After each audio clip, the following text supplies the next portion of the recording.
अस्सलाम वालेकुम नाजरीन, मैं हूँ सादिया इमाम और आप देख रहे हैं समा के मेहमान। कुछ लोग हमारी ज़िंदगी में ऐसे हैं जो लेजेंड हैं, उनमें से एक आज अमजद इस्लाम अमजद साहब, उनसे मिलवाऊंगी। और मज़े की बात मैं आपको बताऊँ, मैं जब इनकी बायोग्राफी पढ़ी थी ना तो मैं सोच रही थी कौन सी ऐसी चीज़ है जो इनको नहीं मिली। मतलब कौन से 10 अवार्ड तो मैंने उंगलियों पे गिने, जिनमें से सितारे इम्तियाज़, जिनमें से प्राइड ऑफ परफॉर्मेंस, जिनमें से हिजरा अवार्ड जो पाकिस्तान के शायरी का बहुत बड़ा अवार्ड है। इंडिया में देखें तो अख्तर बेगम अवार्ड और पता नहीं लातादाद अवार्ड हैं जो आदमी सिर्फ सोचता और देखता ही रह जाता है। लेकिन आदमी ना सोचना है ना देखना है, बल्कि आज चल के बात करनी है। और बहुत सारी चीज़ें अंदर मचल रही हैं, आइए शेयर करते हैं।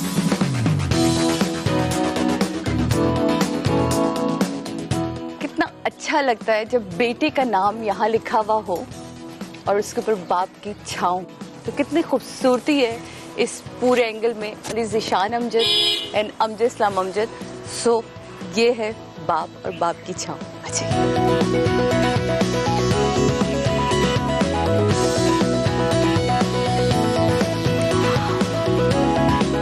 तो आइए आपको मिलवाते हैं। मैं क्यों आहिस्ता बोल रही हूँ।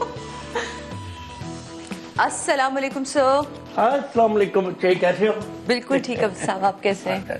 नंबर वन माशाल्लाह। Thank you so much Amjad साहब कि आपने हमें टाइम दिया। और मैं आपको सबको बता दूं, ये बड़े मुश्किल से टाइम मिला है। मैंने कुछ 3 शोज मेरे प्रोड्यूसर ने इनको दिखाए मेरे, तब कहीं जाके इन्होंने अप्रूव किया कि ओके फाइन सादिया मेरा इंटरव्यू ले सकती है। क्या रीज़न है सर? नहीं बच्चे, असल में बात ये है कि वो अब इतने बरसों में ना बार बार ऐसे लगता है कि जैसे हम एक ही बात को दोहराते चले जा रहे हैं और वही बातें जो हैं, तो इसलिए मैं अब थोड़ा सा अवॉइड करता हूँ। मैं अमजद साहब जब आपके बारे में देख रही थी, मुझे खुशी हुई कि मैं अमजद इस्लाम अमजद साहब को जानती हूँ। मैंने इनके लिखे हुए ड्रामे में काम किया और ये मेरे मुल्क का साथ है। ये सबसे बड़ी खुशी थी कि माशाल्लाह से जितने अवार्ड्स आपने अपनी ज़िंदगी में हासिल किए, जो कि मुझे अभी भी लगता है कि जितनी आपकी खिदमात हैं उसमें ये सब कुछ बहुत कम है। वो चाहे सदारती अवार्ड हो, वो चाहे सितारे इम्तियाज़ हो, वो सबसे बड़ा अवार्ड हिजरा अवार्ड। मैं समझता हूँ, देखो बात ये है, असल अवार्ड जो है ना, वो उसके क्राइटेरिया 2 हैं। एक ये है कि आप जब अपने अंदर झांक के देखते हैं तो क्या आपको महसूस होता है कि आपने कोई काम ऐसा किया है जिसको अप्रिशिएट किया जाए। दूसरी बात यह है कि जो अवाम की मोहब्बत है, मैं समझता हूँ कि इन अवार्डों की ज़ाहिर है अपनी कदर है, मैं ये नहीं कहता कि इनकी नहीं है, लेकिन वो जो मोहब्बत अल्लाह लोगों के दिलों में डाल दे, और इज्जत के साथ मोहब्बत डाल दे ना, वो एक ऐसी चीज़ है जिसके लिए आदमी जितना भी शुक्र अदा करे वो कम है। यही वजह है कि आपके दौर में और आपसे पहले के जो आपके साथी हैं और उस दौर के जो हम शोरा को देखते हैं या सुनते हैं, तो ऐसे उनकी चीज़ें याद थी। परवीन शाकिर साहिबा हो गई, मुनीर नियाज़ी साहब हो गए, इनकी ना दिमाग में कोई रिदम चल रहा होता था, एक रिदम ही अलग होता था। अब बहुत अच्छी शायरी हो रही है, बहुत अच्छा काम हो रहा है।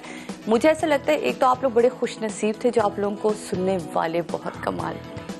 आप लोगों को जो लोग मिले ना वो ऐसे थे, मतलब मैं आज भी अगर मैं मुझसे कोई पूछे तो मेरे ज़बान पे फ़ौरन आता है, ज़िंदगी के मेले में, ख्वाहिशों के रेले में तुमसे क्या कहे जाना, इस कदर झमेले रवानी है पक्की की रानी है, सख्त पे ज़मीनी है सखला मकानी है, हिजर के समंदर में तख्त और तख्ते की एक ही कहानी है, तुमको जो सुनानी है, बात गोल तरासी है, बात उम्र भर की है। तो ये जो एक आप ठन ठन ठन आपने दिया, फिर इसी पे मुड़ते हैं तो दोबारा आ जाता है, भीड़ में कभी का सामना अच्छा लगा, वो सबसे छुपकर वो किसी का देखना। मतलब ये रिदम बहुत मजे का था अमजद साहब।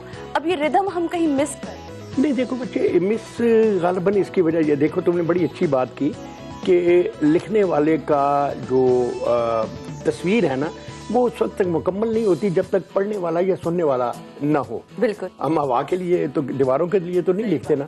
अब ये है कि हमें, तुमने बिल्कुल ठीक कहा कि हमारी नस्ल तक जो ऑडियंस थी या जो क़ारीन थे या सामीन थे, उनकी एक ट्रेनिंग थी लिटरेचर में, शायरी में, ज़बान में।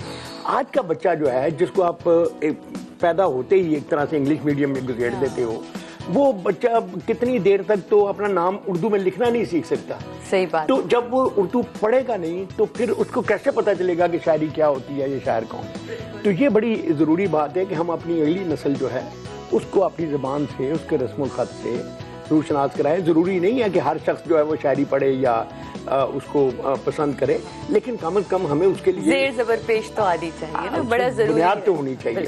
तो आप अपने घर में कैसी बुनियाद देखते हैं? माशाल्लाह पोते पोतियाँ, नवासे नवासियाँ, उनके अंदर आपको कहीं अमजद सामजद की झलक दिखती है कि छोटा अमजद आ गया है जिंदगी में? नहीं है, माशाल्लाह मेरे सारे ही बच्चों में जो है लिटरेचर का शौक तो बहुत है, पढ़ने का। तो बेटा मेरा जो है वो लिखता भी है माशाल्लाह, खुद अली ज़ीशान, वो प्रोड्यूसर भी था टीवी में, फिर आपको प्रोडक्शन करता है, तो उसकी नसर नज़र दोनों बड़ी अच्छी हैं।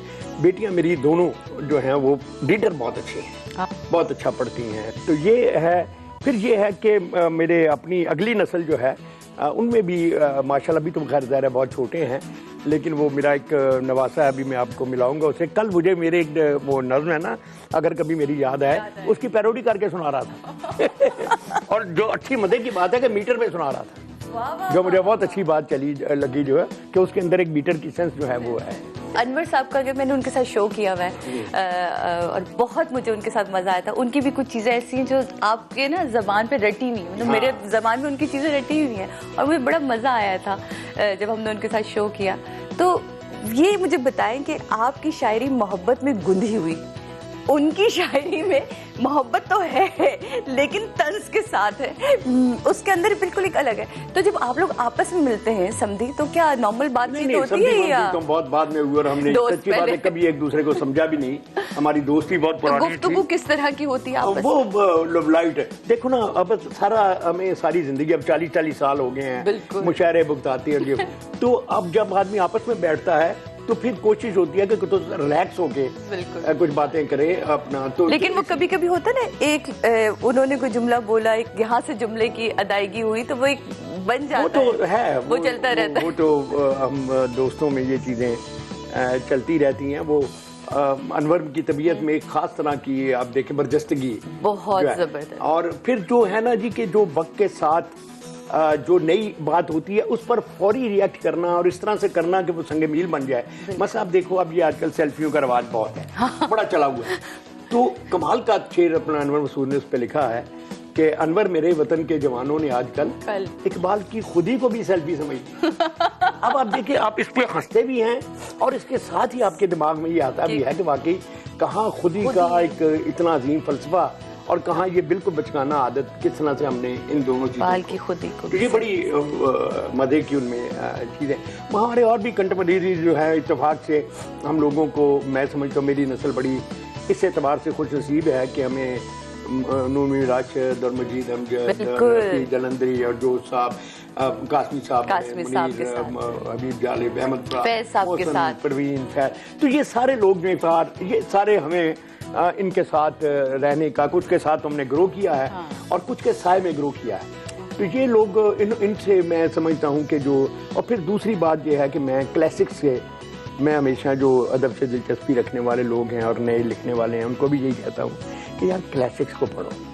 हाँ, उनको पढ़ेंगे तो पता चलेगा कि ये जो बातें हम अपनी तरफ से समझते हैं ना कि हमने बड़े तीर मारा है, बड़ा नया आइडिया है, पता चलता है कि 300 साल पहले ये बात हो चुकी इससे बेहतर अंदाज में कोई कह चुका है। बिल्कुल।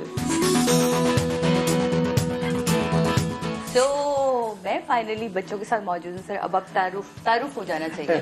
ये मेरा नवासा है जी, हैदर अली, मेरी बेटी तहसीन का, और ये इब्राहिम है, और ये है ये है मूसा जी। वो मुझे सुननी है जो पैरोडी की है। किसने की है? आपने की? मैंने की। आपने? चलें भाई। अगर कभी मैकडॉनल्ड्स की याद आए तो नाना को याद करें। अगर नाना की चप्पल तुम्हारे मुंह पे सीधा के लगे तो ये जान लेना नाना का मैकडॉनल्ड्स इसी में था। लेकिन ये मुमकिन ही किस तरह है कि तुम भी पीछे ना हटो और नाना को मैकडॉनल्ड्स लेके ही जाओ। वाह वाह वाह वाह वाह वाह वाह वाह वाह। अब असली वाली नज़म की लाइनें सुनाओ। हाँ, ताकि पता तो चले इसकी पैरोडी किस बेचारी के साथ ये ज्यादती की गई है। अगर कभी मेरी याद आए तो चांद रातों की नर्म दिलगी रोशनी में किसी सितारे को देख लेना। वाह वाह। अगर वो नखले फलक से उड़कर तुम्हारे कदमों में आ गिरे तो ये जान लेना वो इस्तेहारा था मेरे दिल का। लेकिन ये मुमकिन ही किस अगर तरह, ना आए, अगर ना आए, लेकिन ये मुमकिन ही किस तरह है कि तुम किसी पर निगाह डालो तो उसकी दीवारें जान ना टूटे, ओहो, वो अपनी हस्ती ना भूल जाए। Very good. वाह वाह वाह। आपने सुनानी है? ओके भाई, आगे सुनाओ। सुनाओ, जल्दी से सुनाओ। पहले हाँ सुना दो।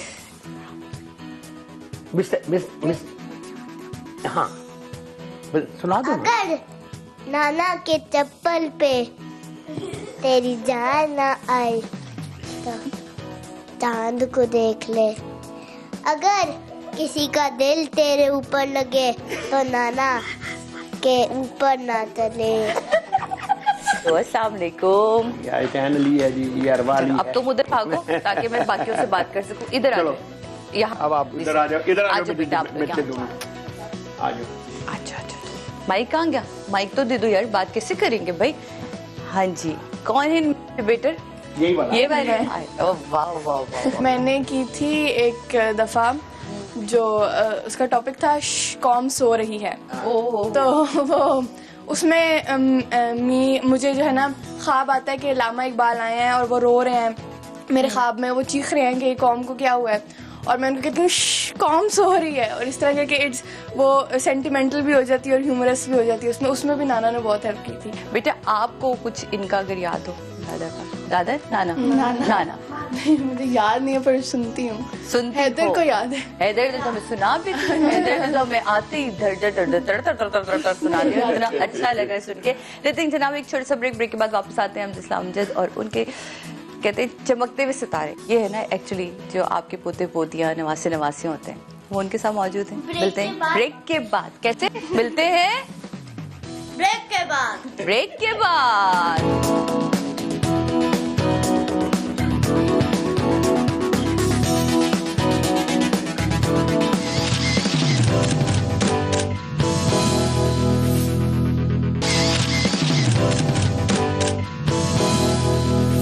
वेलकम बैक नाजरीन। अब हम निकल रहे थे घर से, लेकिन ये मेरी खुशनसीबी है कि आज अमजद साहब की वजह से एक और ऐसी पर्सनालिटी ने हमें इस वक्त ज्वाइन किया, क्योंकि हम निकल रहे थे और वो किताब लेने आए हैं। हमारा काम है ग्रैब करना, हमने कर लिया।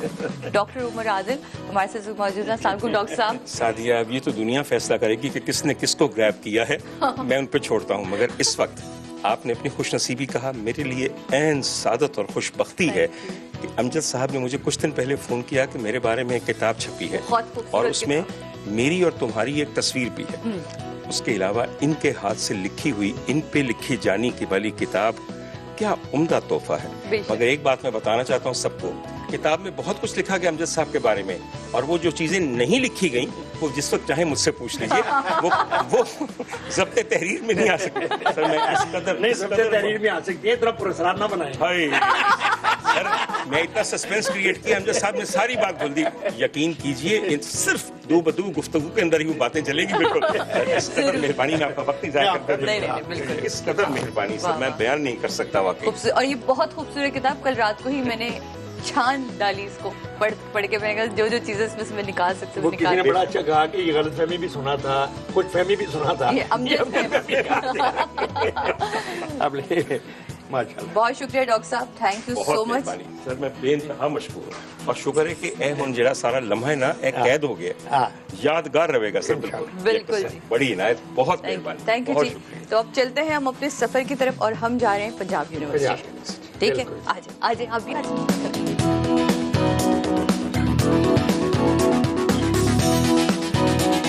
जी जनाब।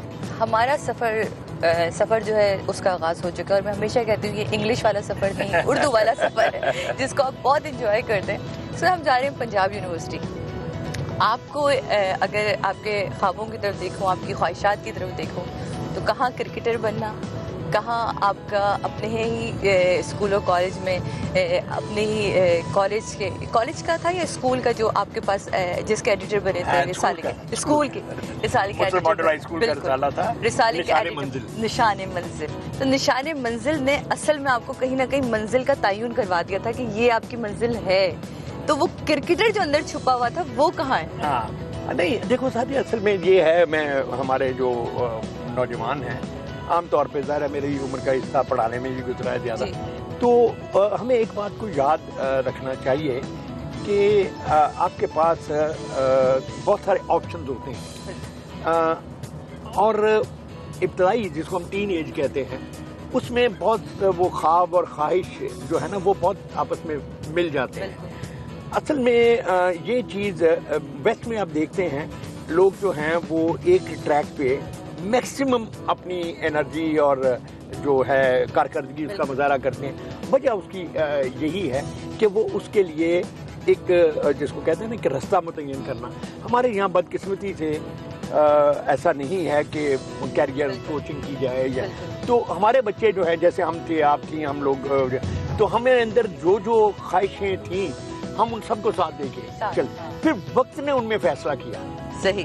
तो ये तो एक है, कहते हैं कि जो जब आप शायर होते हैं या आप दानिश्वर अदीब, आपके तो इतने सारे पहलू हैं कि उस पर मैं रोशनी डालते डालते ही मेरा ये आज का प्रोग्राम, मेरा ख्याल कई प्रोग्राम्स हों तब कहीं जाके आपकी पर्सनालिटी को मैं छू पाऊंगी।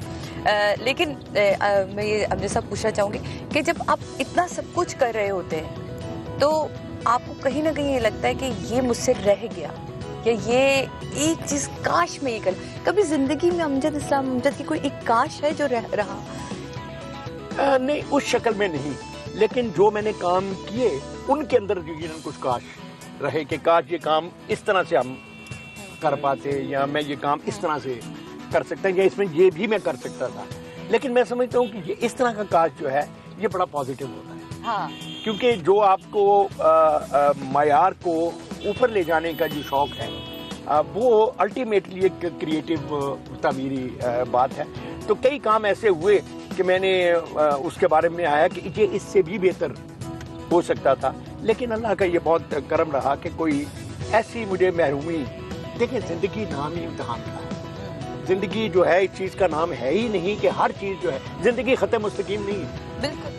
तो इसलिए उसमें उतार चढ़ाव नशेब फराज आते रहते हैं, लेकिन अगर इस सारे सफ़र में आपकी डायरेक्शन और स्पीड ये दो चीज़ें कंट्रोल में रहे तो फिर मतलब आदमी ये कह सकता है कि यस थैंक यू गॉड, अल्लाह ने उसका बड़ा शुक्र है कि उसने बड़ी अच्छी ज़िंदगी दी, बहुत सारी चीज़ें जो सोची थी उनको करने का मौका दिया। इस वक्त जो हमारे यहाँ ड्रामा हो रहा है, फिर अगेन वही वाली बात है कि हर वक्त की कुछ चीज़ों की ज़रूरत होती है और उसी हिसाब से वो वक्त ट्रैवल कर रहा होता है। लेकिन इस वक्त आपको लगता है कि हम ड्रामे के साथ जस्टिस कर पा रहे हैं? मैं ये समझता हूँ कि हमारा ड्रामा जो है मौजूदा ये टेक्नोलॉजी वाइज बहुत बेहतर है हमारे हमारे ज़माने के ड्रामों से।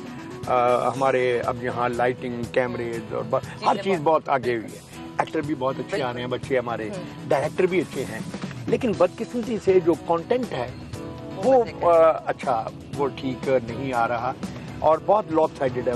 एक ज़िंदगी का एक छोटा सी खिड़की है, हम सारी ज़िंदगी उसी में से देखते जा रहे हैं। तो ये ज़रा मेरे ख्याल में उससे भी नुकसानियत भी पैदा होती है। फिर उसमें जब आप एक ही बात 4 दफ़ा करते हैं तो 5वीं दफ़ा करने के लिए उस बात की अहमियत भी खत्म हो जाती है। अहमियत भी खत्म होती है और 5वीं दफ़ा उसमें नयापन पैदा करने के लिए अपनी तरफ से कुछ डालना पड़ता है और जो चीज़ें अनरियल हो जाती हैं। तो ये मैं इस वजह से मैं समझता हूँ कि ड्रामे का जो कंटेंट है उसको वापस लाना चाहिए ताकि वो हमारे पूरे मुआशरे की नुमाइंदगी करे। अच्छा, आपने इतना वक्त गुजारा अताउल्लाह कासमी साहब के साथ भी, फैज़ साहब के साथ भी, फराज साहब के साथ भी, इफ्तिखार आरिफ साहब के साथ भी, परवीन शाकिर साहब के साथ भी, अहमद नदीम कासमी साहब के साथ भी, जब आप लोग जमा होते हैं मुशायरे के लिए या किसी भी मुल्क में, चाहे वो इंडिया हो, वो चाहे कनाडा हो या दुनिया के किसी भी मुल्क में, आप लोग अपनी जो गुफ्तगू, अपने किस्से बड़े मजे। मैंने इफ्तिखार आरिफ साहब का इंटरव्यू किया था, उन्होंने तो मुझे हंसा हंसा के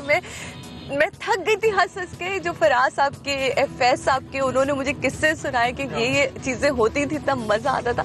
तो वो किस्से आपके पास जरूर होंगे। बड़े हैं, बेशुमार हैं। अच्छा, मुनीर साहब में एक बड़ी खूबसूरती थी कि वो हर चीज को रोमांटिसाइज कर लेते थे। कोई दुनिया की बात हो उसको, उनकी माशाल्लाह खुद भी बड़े खूबसूरत आदमी, आवाज बहुत अच्छी थी, और उनका जो अदायगी का तरीका और लफ्जों का चुनाव तो बहुत कमाल का था। तो वो खुद सुनाया करते थे, कहते थे एक दफा मैं कहीं बात कर रहा था तो मैंने ये कहा कि भी मेरे घर थे ना, वो अभी वो कुछ हिस्सा उसका वो था कच्चा, एक सांप निकल आया। तो सांप निकल आया, अब वो सांप नीला पीला हरा, अब सांप को रोमांटिसाइज कर रहे हैं कि यूं यूं करके वो झूम रहा था। तो मेरी बीवी जो है वो देखो जालिम औरत, उसने कपड़े धोने वाला डंडा लिया, उसको मार दिया। अब वो सारे लोग खामोश हो गए कि अब इस पर क्या रिएक्ट करें। तुम्हारे एक दोस्त है नियाज मजीद, वो कहने लगे कि मुनीर साहब, भाभी ने सोचा होगा एक घर में एक ही बहुत है। तो इतना मुनीर साहब इसको एंजॉय करते थे, इतना हंसते थे, बल्कि कहा करते थे कि कहते रियाज चाकू से गुदगुदिया ना कर।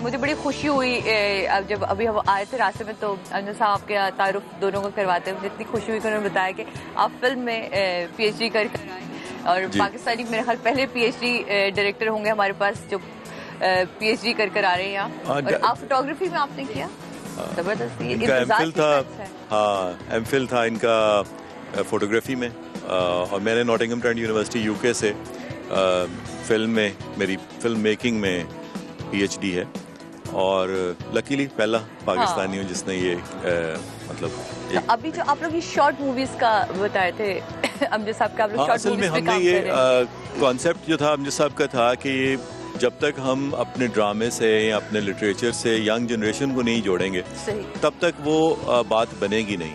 तो फिर हम सोचते थे कि मसला कहाँ आ रहा है, किस तरह से। तो ज़्यादा जो हमने देखा कि यंगस्टर्स के पास आइडियाज़ हैं लेकिन उनके पास कोई फंडिंग नहीं है या उस तरह से गाइडेंस नहीं मिल रही है क्या। तो फिर इनसे हमने रिक्वेस्ट भी की, इन्होंने खुद भी इसको इनिशिएट किया थोड़ा कि यंगस्टर्स को आइडिया लेकर आए तो मैं इसे डिस्कस करें उसको। और अमजद साहब ने वॉलंटियर किया जी इसके लिए, और हमें ये हमने जो ड्रामा इनका एक था वो हमने फिर इनसे लिया, उससे हमने थिएटर प्रोड्यूस किया, और उस थिएटर से हरे रंग की चादर, उस पर बहुत सारे लोगों ने हमें पसंद किया उसको, और यंगस्टर्स उसमें आकर जुड़े, एक ग्रुप फॉर्म होता चला गया, और उसमें फिर कुछ हमारे पास फंडिंग भी आ गई इस तरह की जिससे हम लोगों को लोन दे सकें यंगस्टर्स को, और वो छोटी छोटी फिल्में बना सकें। तो इस सिलसिले में पहली फिल्म सर ने लिखी है हमारे लिए। और उसमें आर्टिस्ट भी सारे न्यू होंगे, जो कॉलेज के सारे सब नए, लेकिन इसमें सर का ही था कुलिया कि कुछ पुराने और कुछ नए मिला के आप चलें ताकि कुछ चीजें उनसे सीखने को मिले, कुछ सीखने को मिले। यही बात करते भी आए, रास्ते में भी यही करते हुए। इसमें पिछले में भी हमने 12 में से मतलब अब समझे कि चार लिए पुराने, 4 और 8 नए यूनिवर्सिटियों के 4 पुराने ऐसे। और उन्होंने ऐसा किया कई जगहों पे कि मुझे फैसला करना मुश्किल हो जाता था कि मैं प्रोफेशनल कौन है और एमेचर कौन है। लेकिन एक तो बात ये है कि हमने कम्युनिकेशन के गैप को इतना बढ़ा लिया है कि अब समझ में नहीं आता कि ये कम्युनिकेशन का गैप है या जनरेशन का गैप है। तो ये है कि इन बच्चों से, हम नए बच्चों से कम्युनिकेट करें, उनकी बात भी सुने। असल में होता ये है कि जो सीनियर्स हो जाते हैं ना, हम लोग उम्र में बड़े हो जाते हैं, फिर वो अपना फर्ज समझते हैं लेक्चर देना। भाई दूसरे की भी सुनो वो क्या कहता है, क्योंकि जब हम छोटे थे हम सुनते थे कि हमारी बात कोई सुनता नहीं। तो अब अगर वही काम हम करना शुरू कर दें तो ये कहाँ खड़े वहीं के वहीं तो ये है कि अब ये नए बच्चों को हम कोशिश करते हैं कि भी आप अपने आइडियाज, क्योंकि आज का बच्चा जो है उसकी ग्रामर डिफरेंट है बिल्कुल। तो वो जिस तरह से चीज को देखता है शायद हम लोग उस तरह से तो ये आज की जनरेशन के लिए सर जो आपके अली ज़िशान के नाम है वो उसमें ही हो जाए। वो आज की जनरेशन के नाम है ना, वो अली ज़िशान, तो उसका सिर्फ एक वो कहते हैं ना मोहरा बना, वो असल में तो टारगेट हम सारे बच्चे थे। यही है बिल्कुल। तो वो अभी प्लीज मैं चाहूंगी कि देखिए इतने अच्छे सुनने वाले मेरे देखने वाले।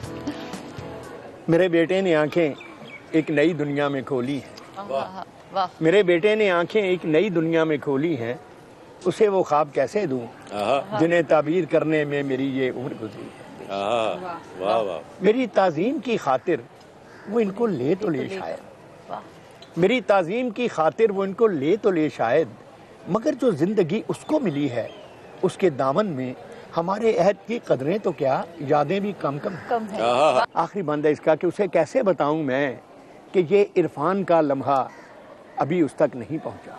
वाह वाह वाह। उसे कैसे बताऊं मैं कि ये इरफान का लम्हा अभी उस तक नहीं पहुंचा, मगर जिस वक्त पहुंचेगा उसे भी अपने बेटे को यही किस्सा सुनाने में यही दुश्वारियां होंगी। वाह वाह वाह वाह वाह। मगर जिस वक्त पहुंचेगा उसे भी अपने बेटे को यही किस्सा सुनाने में यही दुश्वारियां होंगी कि वो भी तो कुछ अपनी बात कहना चाहता होगा, नई दुनिया नए मंजर में रहना चाहता होगा और अपनी ज़ात की मस्ती में बहना चाहता।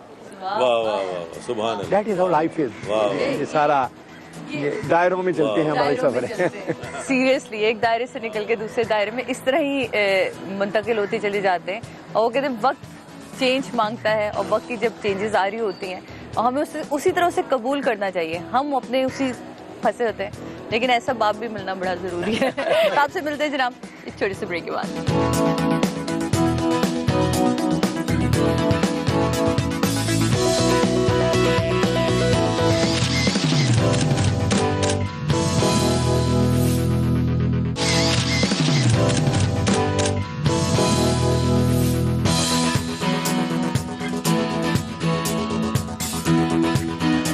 इस वक्त मौजूद हूँ संगे मील में। खाली बुक्स के हवाले से इससे बड़ा शोरूम आपको नहीं मिलता। तो मैं और अमजद साहब यहाँ हैं। अमजद साहब की ज़िंदगी में संगे मील कितना अहम है ये तो हम अमजद साहब से जानेंगे। जी अमजद साहब। आगे अफजाल भी अस्सलाम वालेकुम जी अफजाल साहब। दी संगे मील। ये दी संगे मील। आपकी पहली किताब यहाँ से शाये हुई थी? मेरी कुछ 40 किताबें यहाँ से शाये हुई। पहली तो नहीं हुई लेकिन 40 उसके बाद की सारी किताबें बहुत सारी शाये हुई। ये इनसे ख्वाहिश है कि इनसे हमारा और बहुत प्यार है। 100 के करीब इनकी किताबें मजीद शाये हों, इंशाल्लाह। क्योंकि मैं समझता हूँ कि कोई भी पाकिस्तानी बच्चा बच्ची अगर ज़िंदगी में तरक्की करना चाहते हैं तो गालिब से शुरू हो। गालिब, इकबाल, फैज़ और उसके बाद अमजद इस्लाम अमजद की सारी किताबें उनकी बुक शेल्फ में होनी चाहिए। तो ज़िंदगी में उनके लिए बहुत आसानियाँ होंगी और बहुत तरक्की करेंगे। ये सुनने और समझने वालों के लिए तो बहुत बड़ा मैसेज है और जिन्होंने समझना है वो समझ भी चुके होंगे, है? तो अब तक ये वैसे कभी आप आते हैं यहाँ राउंड लगाते हैं अपनी क्रिएशन को देखना, अपनी क्रिएशन को देखने का भी एक अपना मजा है। इन्होंने देखो ना, इन्होंने एक अलग पूरा सेक्शन बनाया है। सादात मिंटो का, मुस्तनसर हुसैन तार साहब का, रजिया भट्ट, अशफाक अहमद, बानो कुसिया, जबरदस्त। मतलब आपको देखें ये हम इस्लाम सारी किताबें यहाँ से स्पार नजदीक बातें करते। वाह, इस वक्त आप क्या देखते हैं कि नई जनरेशन का कितना लगाव है इन सारी चीज़ों में?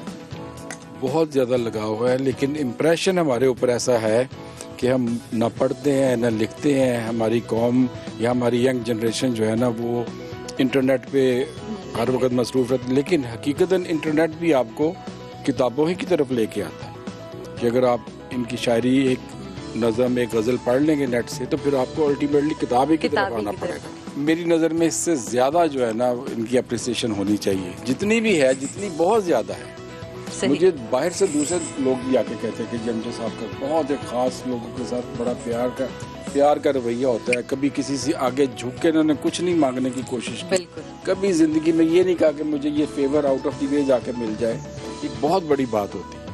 ये मेरी पर्सनल ऑब्जर्वेशन है, ये मैं पहली दफ़ा अमजद साहब के सामने भी बता रहा हूँ। बड़ी मोहब्बत है, आपकी मोहब्बत है और ये यार अल्लाह से दुआ करनी चाहिए कि वो अपने अलावा किसी का मोहताज करे। बिल्कुल इलाही आप ये तो दुआ में मांगता हूँ, लेकिन ये तो होता है ना कि अपने मुल्क के बच्चे जो है, ये जो जनरेशन है, जो हम एक पीछे की तरफ का ट्रेंड चला रहे हैं कि हम बहुत अजीबोगरीब सी एक कौम है जिसको कुछ नहीं पता। अगर ये किताबें पढ़ेंगे तो उन्हें ज़िंदगी की सारी तल्ख और अच्छाइयाँ अच्छी वाली बातें पता चल जाती हैं। सही, बिल्कुल सही। सादिया को जो मेरी बहुत शुरू की नज़में पसंद है, जो इसको पूरी याद भी है जिंदगी के मेले में, ये मैंने अपनी नई किताब का ये नाम रखा है। तो ये किताब मैं अफसाल की तरफ से तुम्हें देता हूँ। ओह थैंक यू, मुझे पेन चाहिए ताकि इसमें लिख के आप दें। मेरा भी यही कह रहा था कि ये किताब और इसके साथ मैं ये चाहूँगी कि आप लिख के दें और ये मुझे ये मैं सुने बगैर तो आपसे जाऊंगी नहीं। मेरी फेवरेट, मुझे रटी हुई है नज़्म, मुझे याद है। बहुत शुक्रिया। जिंदगी के मेले में, हाँ ख्वाहिशों के रेले में, तुमसे क्या कहे जाना इस कदर झमेले।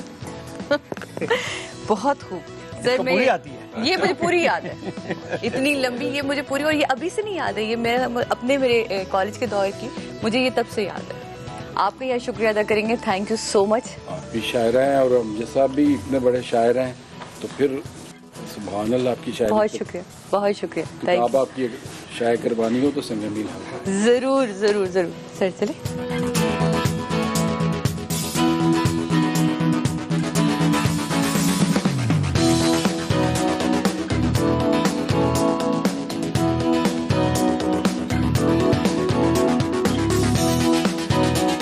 हम लोग सोचे थे हम कहाँ जाएं, तो हमने कहा हम यहाँ आएंगे क्योंकि यहाँ से हम सब जुड़े हुए हैं, है ना।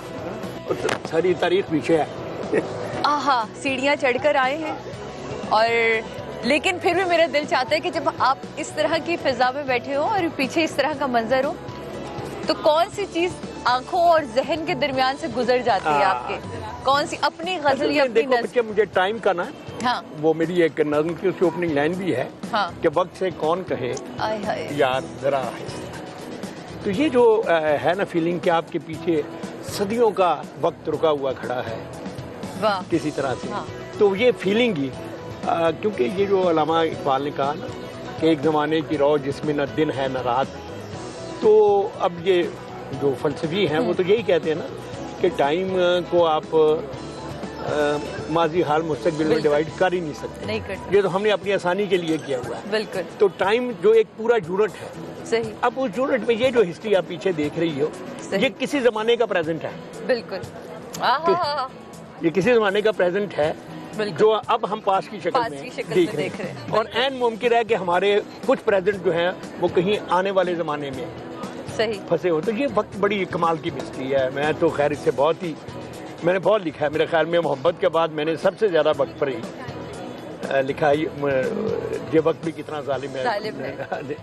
तो ये चीज़ें हैं ना, लेकिन बात जो हम रास्ते में भी करते आ रहे थे कि देखो वक्त की एक बड़ी खूबसूरती जो सबसे बड़ी है, मैं समझता हूँ, एक तो ये है कि कोई भी वक्त हो उसने बहरहाल गुजर जाना है, बिल्कुल गुजर जाता है, लेकिन वो वक्त जो गुजरने के बाद अपने निशान इस तरह से छोड़े कि आप उसको रिपेंट ना करें, फ्रस्ट्रेट ना हो, बिल्कुल। वो अल्लाह की बड़ी रहमत है।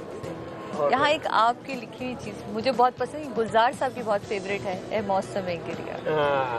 ये तुम्हें कहाँ से पता चला? ये तो अच्छा, बस देखे मैं अच्छा आपके तुमने वाकई बड़ी रिसर्च की है। तो मैं चाहूंगी तो चला मौसम गिर गया, तो चले मौसम गिर गया, और उसमें जो एक काफी का कब है, उसमें जो वो अदगुला साबुन है, उसमें जो वो गीला तौलिया है, आप उससे इस तरह रिलेट कर पाते हैं अपनी फीलिंग्स को। ये पीछे बादशाही मस्जिद, और एक दफा मैं वो चाहूंगी कि चल अब मौसम गिर गया, तो चल मौसम गिरिया, फिर अब की बार भी हम ही तेरी उंगली पकड़ते हैं, तुझे घर लेके चलते हैं। वहाँ हर चीज़ वैसी है, कोई मंजर नहीं बदला, तेरा कमरा भी वैसे ही पड़ा है जिस तरह तूने उसे देखा था, छोड़ा था। तेरे बिस्तर के पहलू में रखी उस मेज़ पर अब भी धरा है मग व कॉफ़ी का, कि जिसके खुश्क और टूटे किनारों पर अभी तक वसवसों और ख्वाहिशों की झाग के धब्बे नुमाया हैं। अभी तक वसवसों और ख्वाहिशों की झाग के धब्बे नुमाया हैं। कलम है जिसकी निब पर रज्जगों की रोशनाई यूं लरसती है कि जैसे सूखते होंठों पे पपड़ी जमने लगती है। आखिरी मंद है इसका, और उसी पल मगर है मौसम गिरिया, उसी साथ न जाने किस तरफ से तू चला आया। मगर है मौसम गिरिया, उसी साथ न जाने किस तरफ से तू चला आया। हमारे बीच से गुजरा, हमारे बीच से तू इस तरह गुजरा कि जैसे दो मुखालिफ रास्तों को काटती सरहद, कि जिसके हर तरफ बस दूरियों की गर्द उठती है।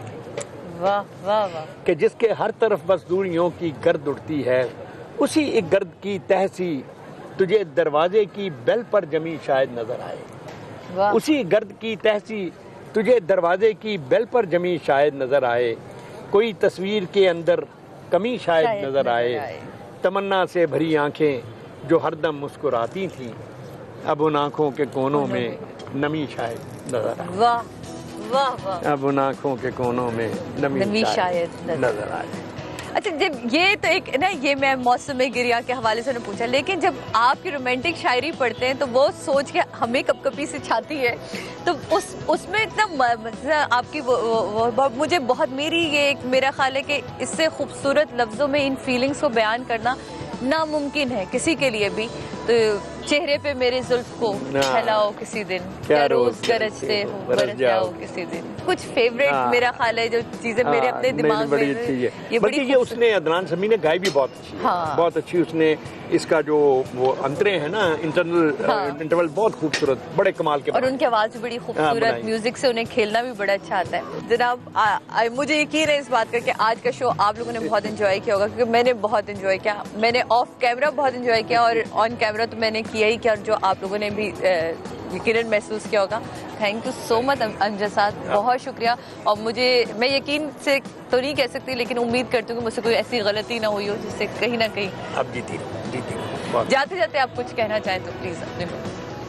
वही बात जो अब हमें कहनी चाहिए सबको, और उस पर बिलीव भी करना चाहिए कि मोहब्बत ऐसा दरिया है, मोहब्बत ऐसा दरिया है कि बारिश रूठ भी जाए तो पानी कम नहीं। That is how life is. इसके बाद मेरा कहना कुछ बनता नहीं है। आपसे मुलाकात होगी next Sunday, same time same channel. कहीं नहीं जाइएगा, आप देख रहे थे समा के मेहमान। अगले संडे तक अल्लाह हाफ़िज़।